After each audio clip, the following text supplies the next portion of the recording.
So, I woke up covered in peanut butter, right? Half a hand inside myself.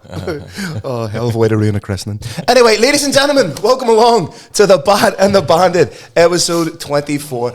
It's going to be one of them ones, is it? It's been a hot minute, hasn't it, mate? Fucking 3 weeks. It's been 3 weeks, ladies and gentlemen. Like we said yesterday on the Instagram post, contrary to popular belief, we're both still alive. Yep. We're both still mates.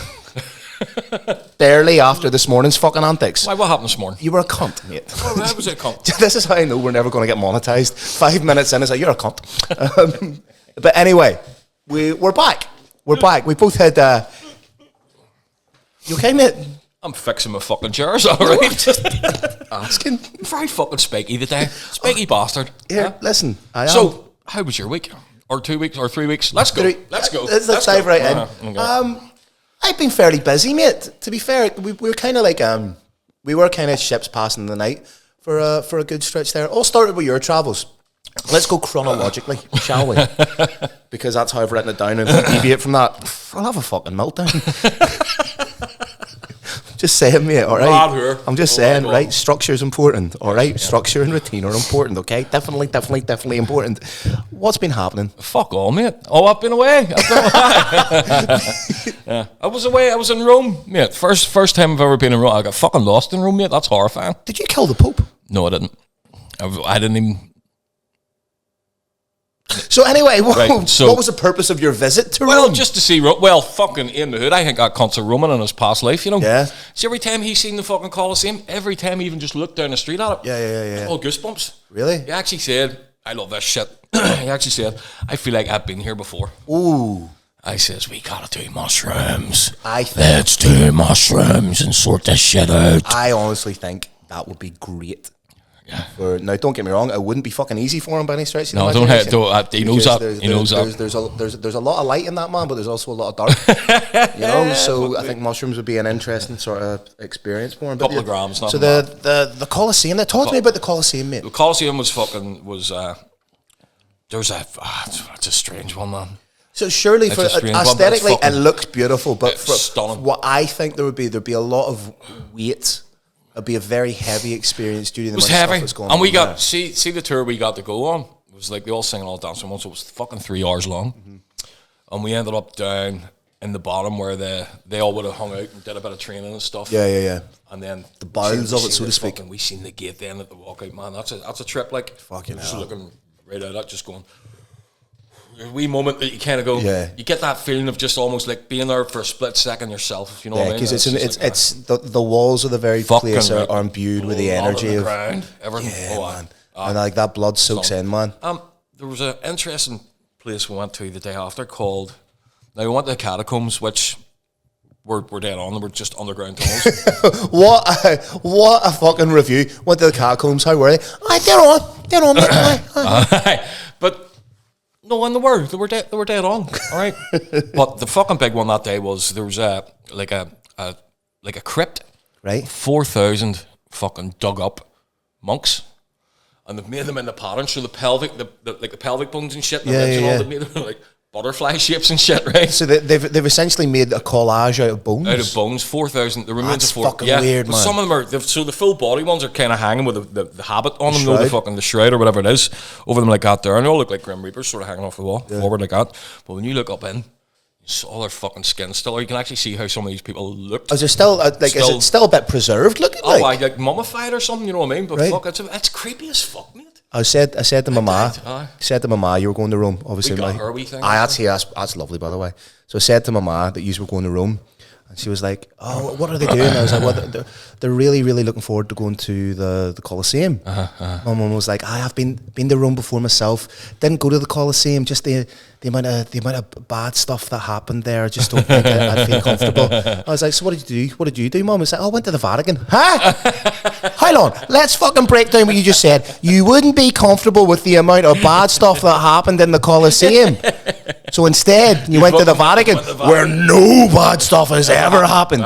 The innocence and purity of my ma is to be marvelled at. Listen, we love that woman. But we fucking love that woman. So I went to the Vatican and fucking, when you hear this, right? Am I jumping forward? No, not at all. Just you in the Vatican, not even taking the piss, but you in and around the Vatican is interesting to me. Yeah. Like genuinely, were you comfortable? It was all right. I felt like there was a lot more of a fucking like a lot more in common with my shit going on there than there is with what the right. Oh, 100%. So, alchemy abounds. Everything is ritual and occult. You know what I mean? The occult. It's everywhere. It's everywhere. You know what I mean? The Sistine Chapel was fucking beautiful. What about the 17th? 17th was even better. Nice. Than the 16th, right? Lovely. But we stood there and watched. And Nikita got a couple of sneaky videos of the scene. Because you're not allowed to. You're not allowed to. And they're like armed guards like coming up to you going, "Hey, fucking hit that in the head." You're just like they come up to you, see your phone, and say, "Hey, don't take a fit." Oh, don't worry, sorry. Sorry, sir. Hey, come on, it's still here. Still here. Lee's phone goes off. It rings like Here. So fucking when we went in the Vatican bit, when we actually got to St. Peter's Square, the Basilica. Yes. I went to go inside and I took one look and I was like, don't know whether I was tired or what the score was, but I was just like, I'm not getting in there. So I says the fucking the ones I was with, right, I'm gonna go and get a pint. I'll find my way out of here. Here's where I'm going. Was you got a pint in the square, or was that all just? No, you can't do on down. There's like a street that takes you back out again. But you're not getting a pint in the square. In that square, right? So I walked actually out of the Vatican to a wee bar. That's a phrase I never thought I'd hear Lee Rogers say. I know. So just walked out of the Vatican into the pub, right? And sorry, that's brilliant. And fucking my phone was on 1%. I had no money in my card because I was just getting dribs and drabs sent over because we're together anyway. Yeah. So I had no money in my wee travel card, and next thing my phone died, and I was like, "Fuck me, I'm lost. Don't know where the apartment is. No phone working.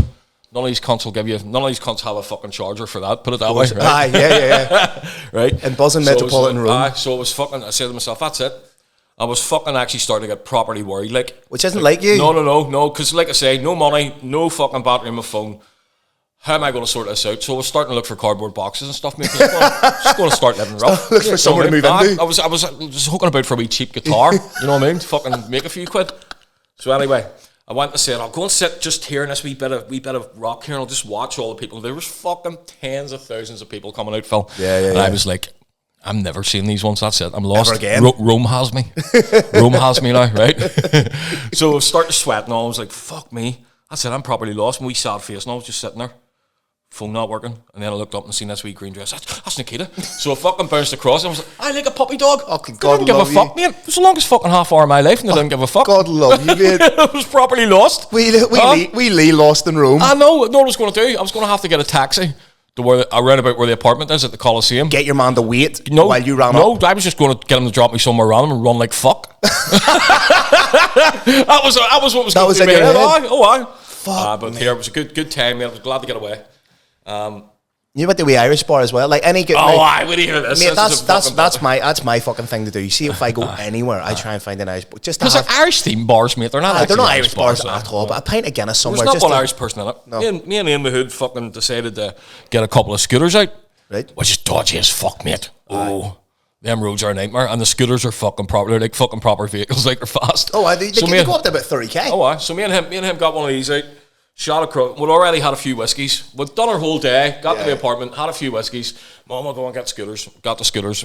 Me and him shot across the town. Found a wee Irish bar. And then we did a couple of skits around before we went in just for fun. Yep. Parked them up. Went in, had 5 or 6 pints. Jumped back in the scooters. Right. Mate, fucking my scooter wouldn't start because my phone. You know what I mean?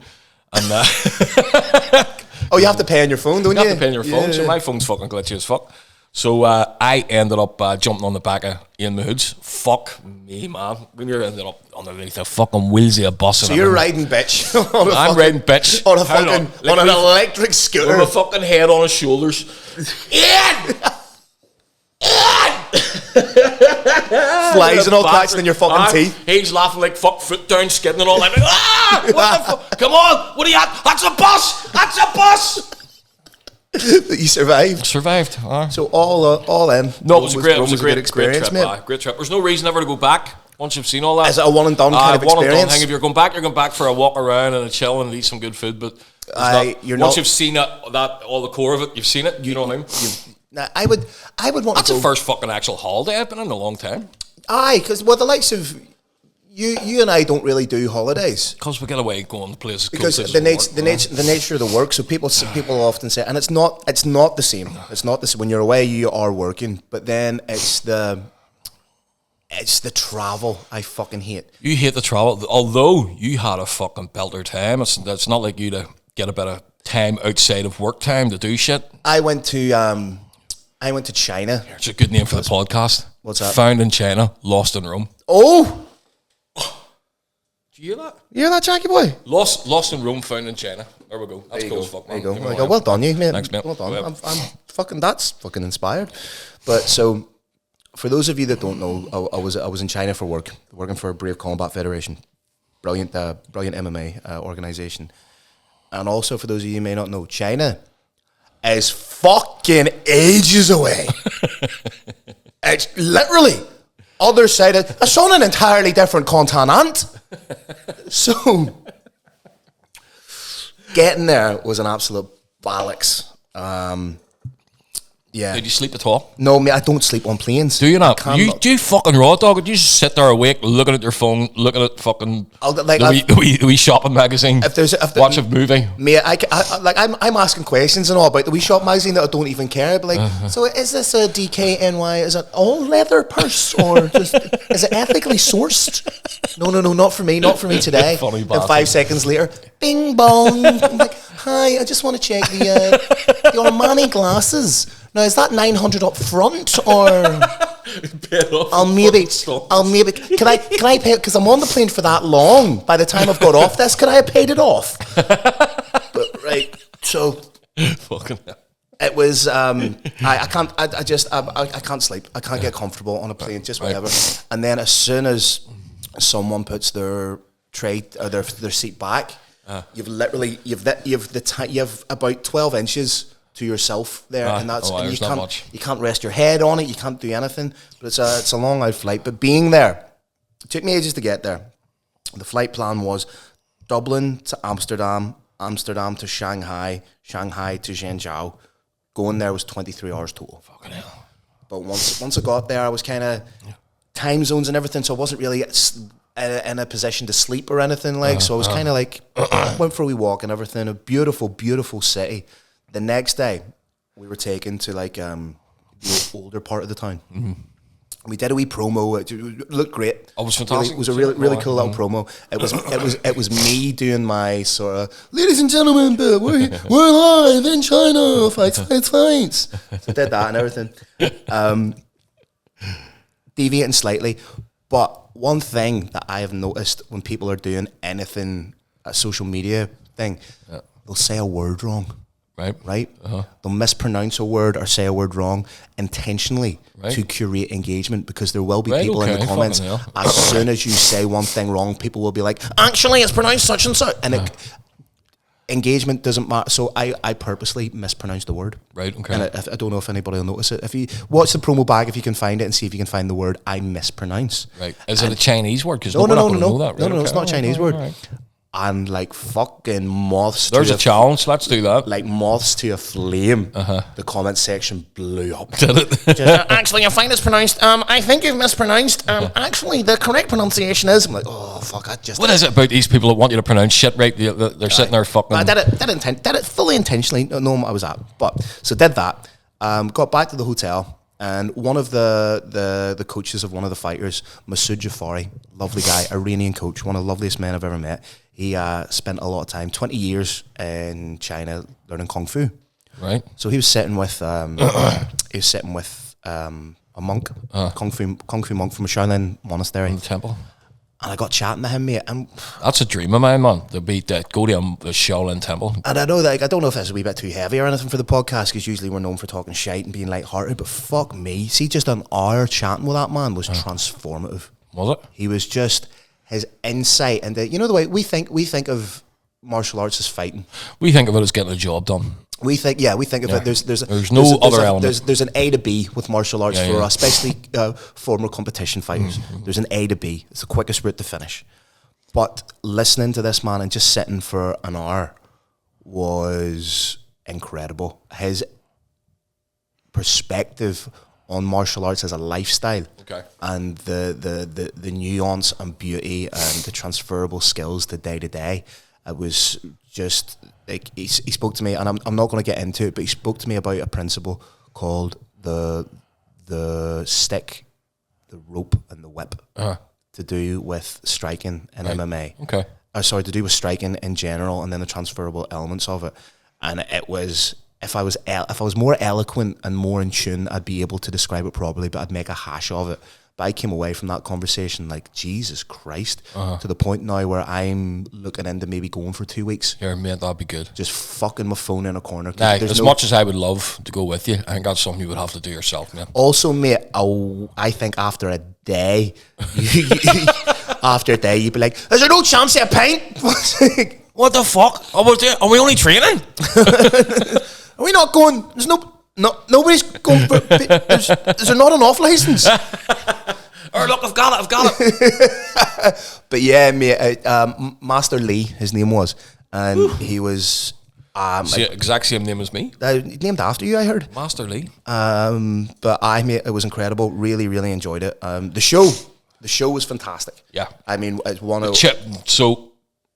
The Brave Front it all up, or the Chinese government help out, or does it get grander with the government's involvement? It was a co-promotion with a Chinese organisation, which is obviously then government backed. But the production was brilliant, the setting was brilliant, fights, and the traditional shit that was on all the videos, mate, was fucking beautiful. Mate, it was just, it was an experience. Yeah. You know, usually I go have a good time, do the show, come home, but this was an experience, you know. Is this something that you would, because you've been kind of happy enough to I have a couple of things that I would like to go back in the mushrooms for. Yeah. You've been happy enough lately because you've nothing you're looking for. Yeah, there's nothing I've been really looking for. Obviously these days we don't give a fuck about each other and don't support each other with what we're doing anymore, you know what I mean? Because, you know, usually whenever one needed it, the other one says, I'll go with you, but that doesn't happen anymore. So would you dive in the mushrooms without a reason? If you needed to do something, no, give me your hand. Listen to me. If you needed to do something or sort something out, I'd be with you, mate, 100%. Right. Sitting there enjoying my wee trip. Do you know what? If I'm being, look at his wee guilty face. Look. No. I've got to be honest. I'm going to be honest, mate. I've been scared to dive back into it. Have you? After the last one? Not after the last one. Not after the last one. Because of some shit that's went wrong. Because of things. And I'm as guilty and culpable as the messages I've been given. The way I've interpreted the messages I've been given from the mushrooms, I believe I've misinterpreted. And I've gone exploring things or looking for things that weren't right in the moment. Again, experiential learning to be taken from those experiences. But I was starting to doubt my ability to properly interpret the messages I was given. See, now I fucking feel bad. Huh? Well, mate, you try to make me feel like a dick there, but no. No. Here. No, but no. Does that make sense though? Perfect sense. And see, to be honest, especially if you look at kind of what has been happening with me the past 9 months to a year or so. My problem would be, to be honest, like that's me winding you up. My problem would be is that I know how fragile that relationship is now. That's where I'm at. I mean, even the last trip with the mushroom gods, because or the deities, whatever you want to call it, whatever way you want to call the entities, because it was that fucking one before the last one was nearly put me off. For I would never, you know what I mean? I didn't want to smoke a joint after that. I was just like, I do not want to fucking even get close to inside my own head ever again after that. Mm-hmm. But the last one was fucking unbelievable. Last one was very pure. Last one was pure. But that had to be left alone for a while. You couldn't chase that. You know what I mean? I know we keep going on about mushrooms. It's a big thing on this podcast. No, it is because it's, do you know what? It's life changing. It is. It's important to us. Do you know what I mean? And again, it's not like we're not like fucking two lads here talking about, you know, banging 2 grams of gear every week. Do you know what I mean? It's not disgusting. It's not like that. It is a transformative experience. It's a therapeutic experience. And if anything has fucking helped, it's certainly changed my fucking. I think it's just as valid as going to fucking therapy, if not more so. I think it's a lot more honest. Because you deal with yourself. Yeah, I think it's only yourself to deal with. You ask yourself the questions, you know. I think it's a lot more honest. From the sublime to the ridiculous, though, right? Go. The Chinese people are lovely. Right. Genuinely lovely people. Well, I've always thought that. You know what I mean? I've always thought that about the Chinese people. To the point where... They've been demonised a bit. A wee bit, aye. The populace, anyone I encountered was genuinely lovely and helpful. Like, they were like, you see, if, for example, like, if you were standing in a queue in a shop, the phone would come out, they would fucking type into the wee translation app, and it'd be like, no, you go ahead in front of me. You like just little things like that. I don't know if they were scared, maybe thought I was going to fucking mug them or whatever, so they didn't want. Maybe like, you get the white devil out of here. Show them what face you would have had on, but whenever, no, you're definitely not mugging anybody. You're not mugging anybody who has face like that. The wee special boy has to be in before curfew. There you go, there. The thing is, more often than not, I did have about 6 Snickers and 4 Buenos. So I'm just standing there. With thumbs up, just standing there with all my chocolate, to the point where there was a wee corner shop that we used for all our stuff. Yeah, and the wee man was, and here, mate, I don't know what it was, whether that man just didn't go home, but he was there every time. Yeah, do you know what I mean? Like, even like I was going at like 2 a.m. and all, maybe getting a couple of beers or something like that. Same wee man. And I'm you just grab them 2 at a time, were you? No, I was doing that thing where it's like, I'm only going to have 2. One in there, one in the hand. I was only like, there were 3, 2 for when I got back, 1 for the walk. Right, got you. And I was only grabbing 2 or so at a time, thinking I only want 2, and then I'd have 2, and like, I'd like another 2. So I was pinging back. It was only 5 minutes, so I pinging back and forth. Same wee man. But I got this days where he was throwing in wee things like a key ring, wee things like silly wee things, but just a lovely gesture. Do you know what I mean? So they were helpful to the point of almost, interference. Right? So start to piss you off. Show day, right? Go ahead. Show day, right? And I have the wee fucking thing on the front of the door, and stay away. I'm in the shower, doing a wee bit of hair wash and all that sort of carry on. On the door opens a wee touch, and it's like, housekeeping. I'm like, no thank you, I'm okay. In the shower, absolutely bullet naked. Doesn't the wee woman dander in anyway? Fuck, was she good looking? No, right, okay. Nowhere else this would be a very different story. So she danders in, I'm in the shower. Now there's no door to the shower. Right, she just pops her wee head in, she's like, ni hao. I'm standing there, cupping my bollocks. Standing, thinking, is this how I get me tooed? And she just goes about her work. Yeah. Just clean even like I'm standing in the shower, comes in to the bathroom, doing the floor and everything while I'm just standing there, sod still in my fucking hair. She finishes, ni hao, she, and away she goes. There's her clip. And I am just standing there being like, what the fuck has happened, mate? So, fair play to her. Could I look the wee woman in the eye again? No, thankfully, I hadn't started my shower wank at that stage. So, we were safe. But yeah, I was only there for 2.5 days. The travel actually took me just about as long. So it seems like you were there longer. Mate, the travel was 2 full days. 2 days. The travel, 2 days in the middle. Aye, so five-ish days. But coming home was even longer. Coming home was 29 hours total. Fuck. Because I picked you up, mate, and you were a wee wreck, weren't you? Yeah, I was on bits. Like, it was tired to the point of almost hallucinogenic drunkenness. So, the show finished at 2 a.m. Saturday morning. We get picked up at 4:30 a.m. So I haven't no sleep that day at all. Straight to the airport. First flight 2 hours. Land in Shanghai. 6-hour layover. Get on the next one. Next one's 12 hours. I'm sitting there, and the seat beside me's free. Mm-hmm. So I'm thinking, fuck yes, this seat's free. I'll maybe be able to curl up a wee bit, not sleep, but at least be a wee bit more comfortable. Then I just hear a snuffleupagus coming. For fuck's sake! And you know when you're looking, you're like, I don't want this cunt sitting beside me. This is a person and a half in like one meat vehicle just coming towards me. So this fucking thing sits down, and again, I'm not fat shaming, but this was a fucking unit of a human being, like. Right, okay. Chinese? No, fucking European? Western European. Sits down and quite literally spills into my seat as well. Oh, for fuck's sake! So you've got, and I'm not comfortable at the best of the time. So now we're getting involved in a wee fucking wrestle for the armrest. bear in mind that this person's already invaded my fucking personal space. So I turned around to them, and I know I shouldn't have done, but I was sleep deprived, and I was like, is there any fucking chance you can give me a wee bit of space here? The person just looked at me, and I was like, look, you're already in my, can you, that way, and I wasn't polite with it, I'll be honest. I was sleep deprived, and I wasn't polite with it, to the point where we were doing a wee bit of fucking, I was like, yes, fucking move, putting my arm in, all fucking shimmying my arm over. So an RN, I need a piss. Oh, mate, did you have to go? So I had an RN. I had to do the. Excuse me. Can I just? Can I just? Excuse me. Fuck me. So that was fun. But then landed.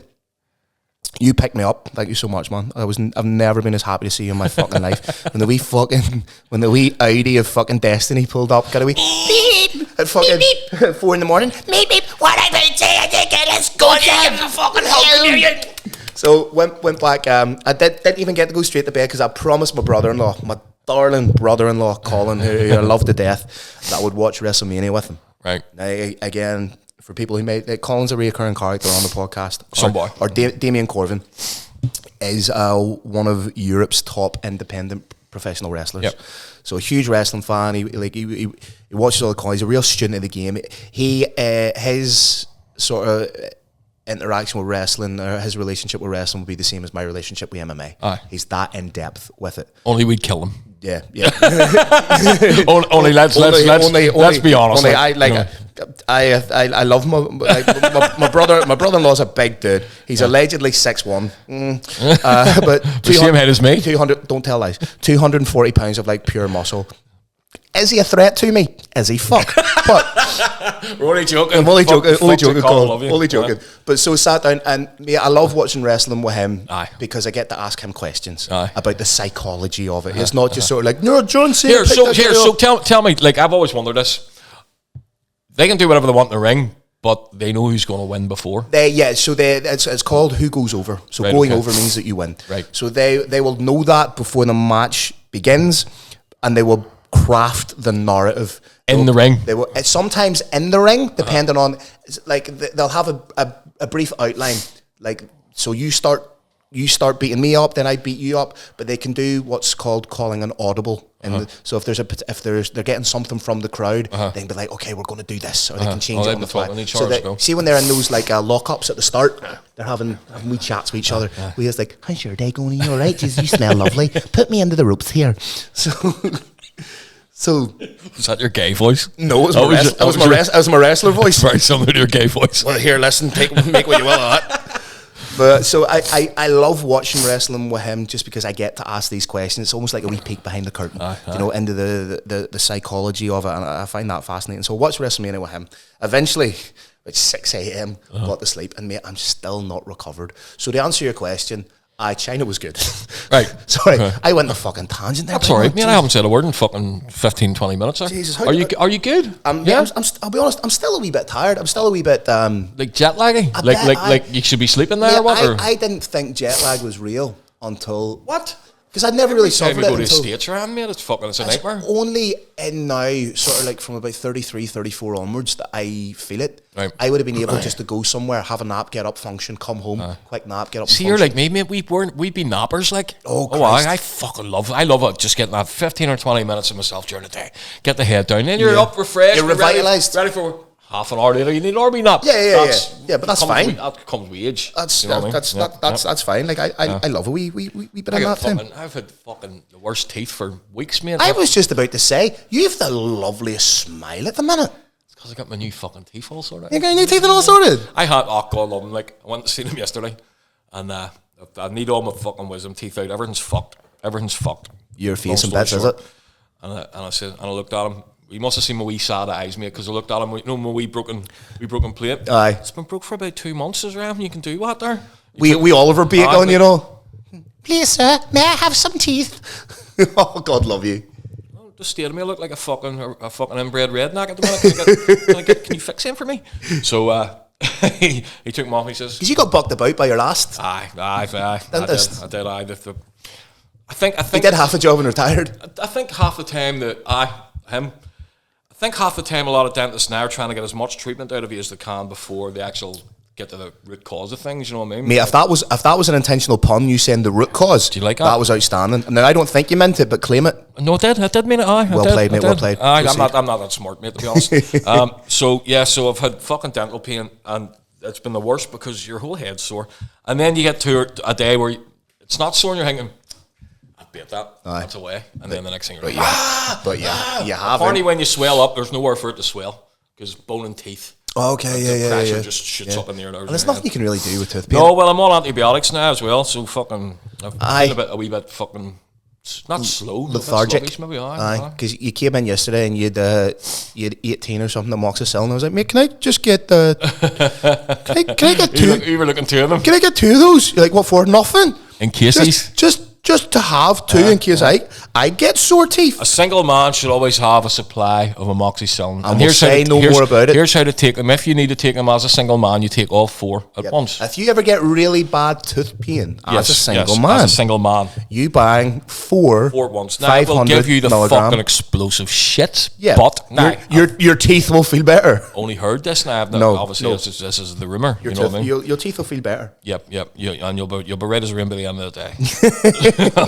Allegedly. So we've pretty much covered our trial. You were a ghost. You were a ghost. I was a ghost. Tell me about that. Ghost's a band that Nikita listens to in here. It's like a fucking like a satanic sort of fucking. They're like theatrical satanic. They're a wee bit of a throwback. Now, Ghost, I say they as it's about, but it's one guy. One guy to bias with a fucking shit hot band. A wreck of like really shit hot session musicians. But called the Ghouls. It's almost like a throwback shock rock type. Yeah, there's beautiful musicianship though. Fantastic, but just traditional. You know, real traditional. So it was great. But when I went to see them, fuck man, I just got off the plane from fucking Rome, and then I had to get on another one to Manchester. And see, every time I go away, I know about you. Every time I go away or anywhere, have anything fucking remotely kind of texting to do, it kind of puts my smoke out for a couple of hours before I actually have to start moving. You know what I mean? I fall into what am I doing this for? You're a grumpy fucker when you have to do something, but you enjoy it when you're doing it. When I'm doing it, yeah. Absolutely. So we got to it anyway, and there was that many people. There's 29,000 people at this. That's quite a few people. I was like, what the fuck? And their fans aren't. There's very few casual fans of Ghost. No. They're proper, all singing, all dancing, face painted, and all goths, and they're the loveliest people on the planet. They're not surviving the fucking the fucking Armageddon around. Like, but they're the loveliest people. Goth, like. Big titty goth. I have one of them. Anyway, so when we got there, and I could see how excited Nikita was. Because she's a super fan. And she doesn't mind standing in that fucking queue to the merch and all. You know what I mean? So I'm standing there going, what the fuck? Standing there looking. You probably stuck out like a sore fucking thumb. Check shirt tied around my waist, fucking tattoo t-shirt on. It's fucking Stephen Flo over there. Stephen Flo at the merch stand. Like butterflies. We don't know. Fucking Shaky Stevens is a big fan of Ghosts, so he is. That's old house, eh? Look at that. But did you enjoy it then when you sat down and what? Did you enjoy it when you actually sat down and got into it? Well, I sat down and I started, mate. It was a cracking show. And it was quick 2 hours. Like, I fucking flew in. I was saying to Nikita, like, you were sitting though, right? Fuck me. Could you imagine standing for that length of time? Big square of people in that fucking stadium. In the front pit. Going nuts. I was like, whew. I'm thinking, fuck me. You're looking at them thinking, fuck me. You should need to be wearing orthopedics. Why you stand? How do you stand so long? Oh, mate! Bound to be leaning on your mates and all, aren't you? Like you can't stand. Nobody can stand that long. No meniscus on my right knee. I'd just be dropping like fuck and bouncing up again. That's mate. Your teeth are lovely, big man. Mate. You like that, do you? What else has been going on? Fuck all, mate. What else? Paddy Pimblett won in the UFC. Paddy Pimblett beat Michael Chandler. Paddy's been. My view on Paddy's been changing slightly. How so? I've kind of starting to. I think he's reined his bullshitty bit in a wee bit. I think he's realizing that's not a way forward. He's winning me over with his performances. Yeah. Fucking right. Did you see Dustin Poirier watching it? Yes. He was looking at it and he looked at who was his co. I don't know who he was watching. Was it Chael Sonnen? It might have been Chael, but he was sitting there and he was just looked at it and just went like, holy shit. I think he said Paddy Pimblett out wrestling Michael Chandler. That's a phrase I thought I'd never say. There you go. But in saying that, Michael Chandler is a name. However, at 36, 37 years old in the lightweight division, now 2-7 in the UFC, he came to the UFC too late in his career. Yeah. And Bellator. What age did he come across at? 34, I think. So he's only literally been in there for 3 or 4 years. 2-7 he is, because people like in Bellator, he was the man. 2-7, fuck me. An incredible trilogy with Eddie Alvarez, with the Pitbull brother. I think he fought both Pitbull brothers. He's fought like the top tier in Bellator. What happens? Miles on the clock, mate. It's just Father Time waits for no man, and he's been in wars. Michael Chandler's been in very few, quick fights. Right, they've all been wars, and your body can only it gets to the point of diminishing returns. Your body can only take so much. But Paddy Pimblett's now in the top 10 of the UFC, I believe. Huge fights available. Personally, I'd love to see him in, like, say, Justin Gaethje. Okay. I think that would be a real go. Or like, say, Charles Oliveira. What's next for him? Another, has to be an opponent ranked above him. Right, okay. An opponent ranked above him again. How far up do you reckon he'll go? I reckon he'll fight for a world title. You think so? Based on, a nice little mixture of popularity, the sway of public opinion, and ability. I don't necessarily think he'll ever be UFC champion. Right, okay. But I think he will fight for, he's almost like a second wave of Darren Till, but a little bit more refined. Yeah, okay. But no, interesting, very, very interesting. No, man, I thought it was good to see. Shout out to Alexander Volkanovski as well, at 35 years of age, recapturing the featherweight title with an incredible performance over Diego Lopez. Volk's the fucking man, so that was pretty cool. Mm-hmm. Anything else interesting? Mate, not at all. Did we get any questions? We did, but here, one more thing before we dive into fan questions. Find this interesting. So the Academy Awards, right? What are you laughing at? Go ahead, just that. Right, so left centre. The members of the... Jack, open that fucking can quietly, would you? Come on, Jack. So... thank fuck he's no microphone anymore. Could you imagine having to listen to him? So the Academy Awards, right? The Academy, the people who make these decisions, right? They've introduced a new rule, right? That being for the vote, the people who vote, the members of the Academy who vote for the movies. This is a new rule. You can only vote if you have watched all the movies. This is a new rule, right? Right. You can only watch. Why the fuck weren't they doing that beforehand? So there was people... I assumed that's what you had to do. No, apparently not. So that means that there were people voting for movies that hadn't watched the movie or hadn't watched all the movies in the category. Right, okay. Hollywood's fucked. Aye. That is like me judging a cake competition without trying a wee bit of every cake. And I'd try a bit of every cake. I know you would. Appreciate that. Fan questions, mate. Go ahead. Yep, let's do it. Happy days. Now, bear with me. Keep the people entertained because it's over a number of different platforms. So we get them all over the place, haven't we? Aye, mate. Mate, you got to consolidate them. Yeah. Not like you to have them all fucking in your notes. Well, no, because some of them are on my Instagram, some of them are on the Bat and the Bandit, some of them are on Facebook, none of them are on yours because you don't fucking deal with it. Right? NC Shooter, Nikki, fantastic combat sports photographer. Nikki said, what is one cultural element from China that you would like to see implemented here? I spoke about it a wee bit, Nikki. That would be their how receptive they are to martial arts as a way of life as opposed to just a competitive... Teach it in schools and all. Yeah. Mate, like nothing wrong with that. Even things like the principles of martial arts and implementing that into day-to-day life. I love that. Also,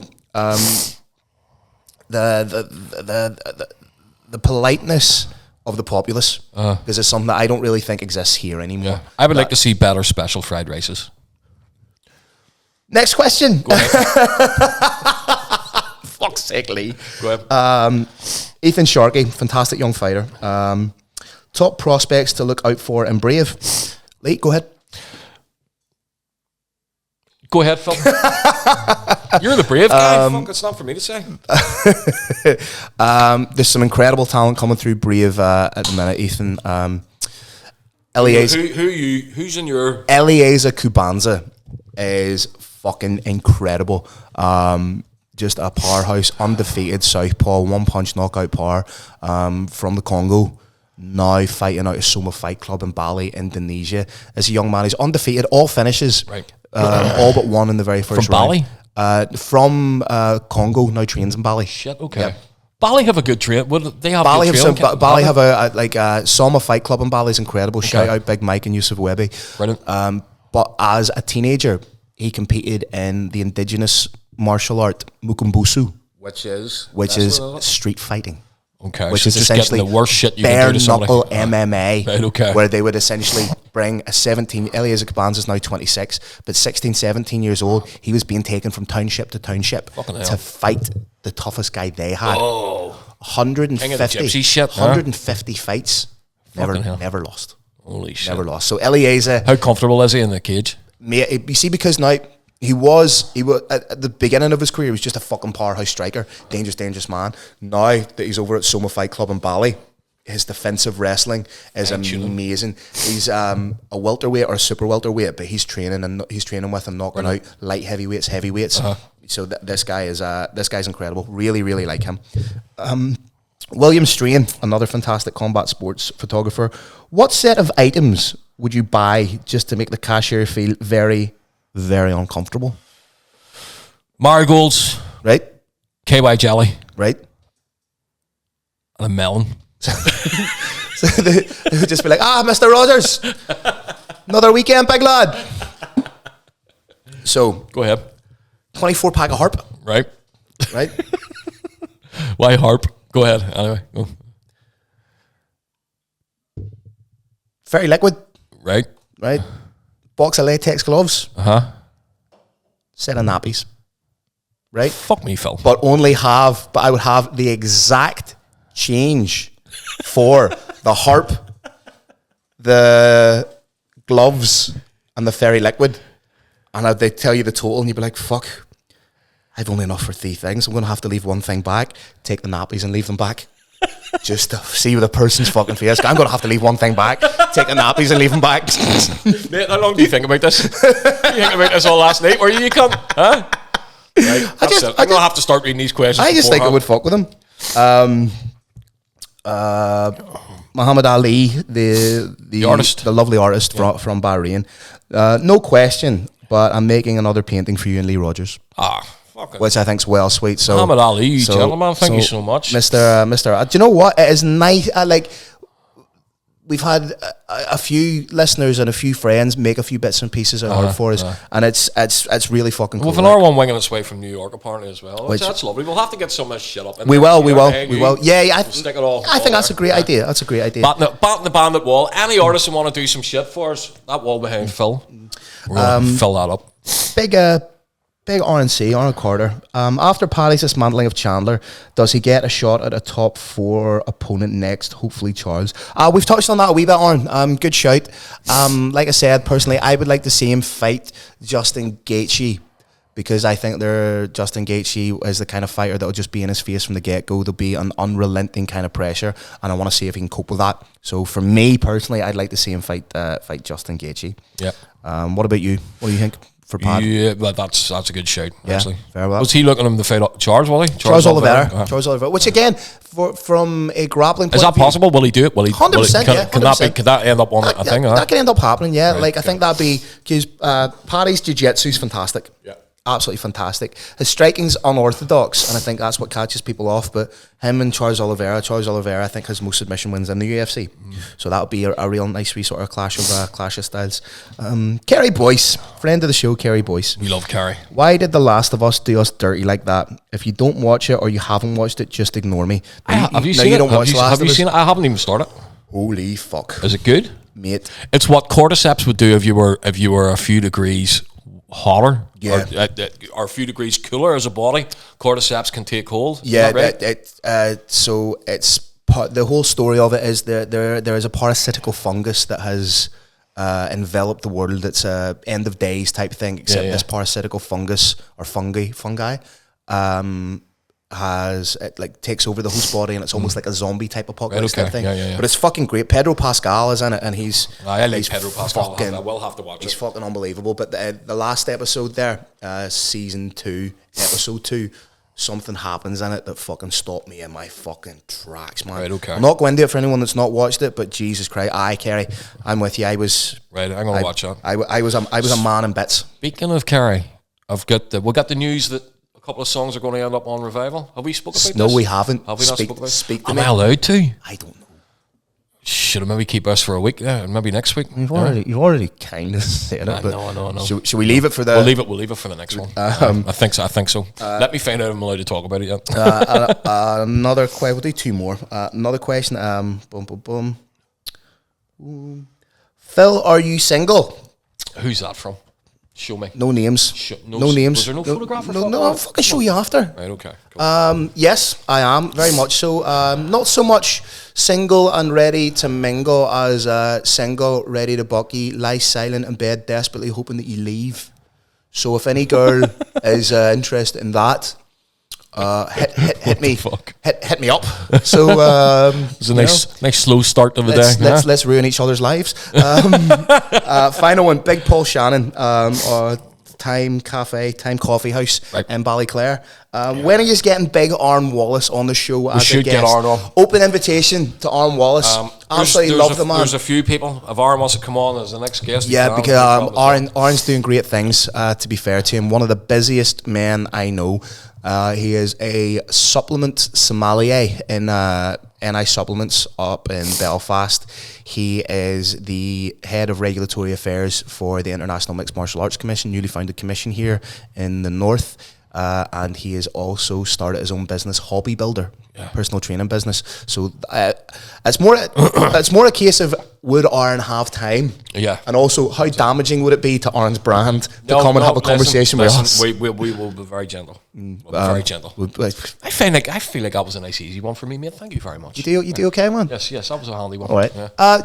To finish off, mate, where can people find you on the out socials? Lee Rogers Music and L Rogers on Instagram and Facebook. My name is Phil Campbell. You can find me on Tinder, Grindr, Hinge, Fet Life, Fab Swingers, all kinds. What's that, Lee? No clue, man.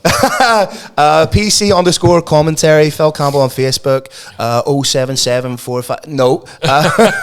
This has been episode 24 of The Bat and the Bandit. 25. That's been episode 25. Wow. As always, thank you very much for listening. Thank you very much, folks. See you next week. Namaste.